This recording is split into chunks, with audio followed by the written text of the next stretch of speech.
Oh, I love people because I feel like if I can encourage them to be created by this beautiful light that's in our world, it lifts them and it nurtures them. And so my real purpose is lifting and nurturing people. And I didn't connect all those dots through my education, through my growing up, until honestly, I went to your retreat. I will say that.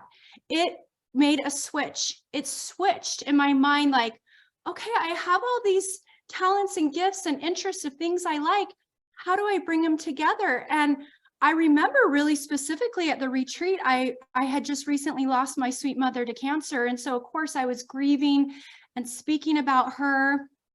And then also speaking about my oldest daughter who has special needs.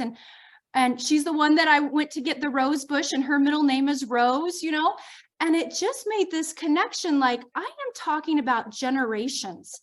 I am talking about my grandmother, my grandfather, my parents, my mother, my children. I'm talking about generations as I'm talking about the love of nature.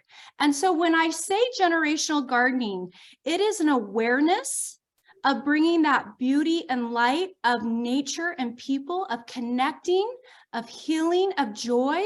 I mean, there are so many scientific papers written about how garden heals you and how it can give you peace. It can help your health, right? And in this day and age, we need it.